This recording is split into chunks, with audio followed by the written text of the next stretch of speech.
میری بہن میرے پاس رہتی ہے، اس کا شوہر توجہ نہیں دیتا، وہ 2 رکعت نماز پڑھ کے دعا کیا کرے۔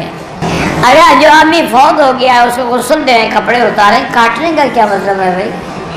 میت کو سرما لگانا جائز ہے کیا؟ وہ میک اپ کر کے قبر میں بھیجنا چاہتے ہیں؟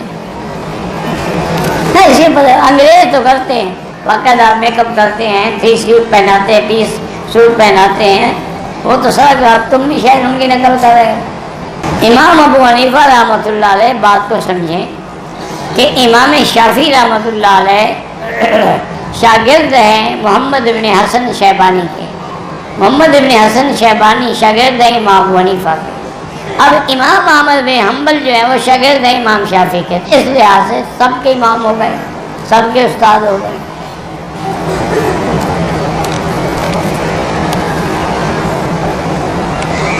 اگر جنازہ کی دعائیں ہمیں نہیں آتی، نیت کر کے کھڑے ہو گئے تب بھی ادا ہو جائے گا انشاءاللہ، لیکن جو دعا آتی ہے وہ تو کرتے رہو نا۔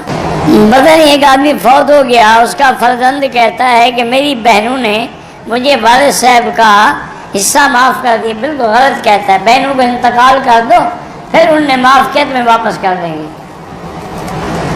ان کو پتہ ہے کہ ظالم لوگ ہیں، دیں گے تو نہیں، لڑائی لڑنے کا کیا فائدہ؟ یہ عادی ہیں بہنوں کے حق کھانے کے۔ 4 رکعت نماز فرض کی قضا بھی ویسے ہوگی جیسے ادا پڑھتے ہو۔ میں مکے سے مدینہ ان کے ساتھ گیا، واپسی میں میں نے احرام نہیں باندھا۔ اگر آپ کی نیت احرام کی نہیں تھی، صرف رشتہ داروں کو پہنچانا تھا، تو پھر دم نہیں ہے۔ کہتے نہیں کہ آپ کہتے ہیں کہ نبی ہر جگہ موجود نہیں ہوتے، پھر معراج والی رات حضرت موسیٰ کیسے پہنچ گئے؟ ان کو تو اللہ نے بلایا تھا، اور معراج اللہ نے کرایا تھا۔ تم جو بلاتے ہو، تمہیں کس نے حکم دیا ہے؟ اللہ کا حکم ہے یا موسیٰ علیہ السلام نے کہا ہے؟ وہ تو اللہ کا حکم تھا، اسریٰ بعبدہ لیلا من المسجد الحرام الی المسجد الاقصیٰ۔ پاکستان کے باہر جائے، بارہ اس کو لوگ کہتے ہیں چور، پتہ نہیں کیا، اللہ معاف کرے، مجھے نہیں پتا کیا آپ نے کیا لکھا ہے۔ حضرت علی کا چہرہ دیکھنا یا ذکر کرنا، حضرت علی حضور کے داماد ہیں، صحابہ کا ذکر کرنے سے ثواب ہوتا ہے۔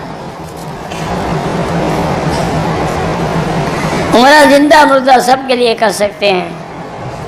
میں آپ کو ملنا چاہتا ہوں تو مجھے ابھی درس کے بعد مل لیں، عشاء کے بعد مل لیں۔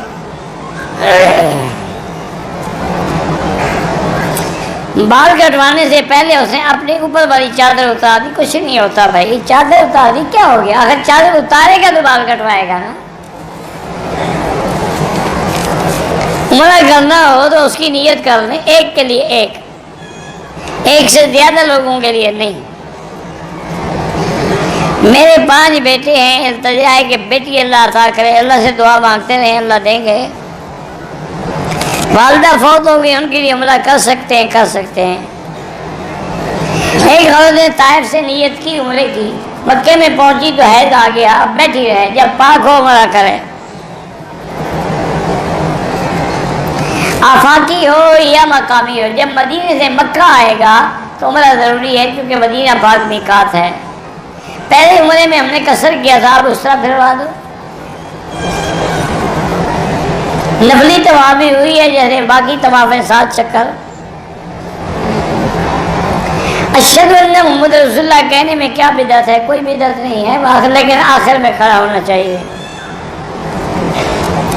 اہل حدیث بھی حق پہ ہیں، معربہ بھی حق پہ ہیں، ہم کسی کی الحمدللہ برائی نہیں کرتے۔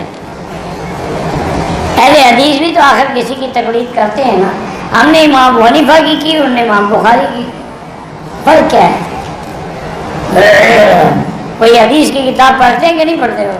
وہ کیسے لکھی ہے؟ حضور پاک سے براہ راست نہیں سنی۔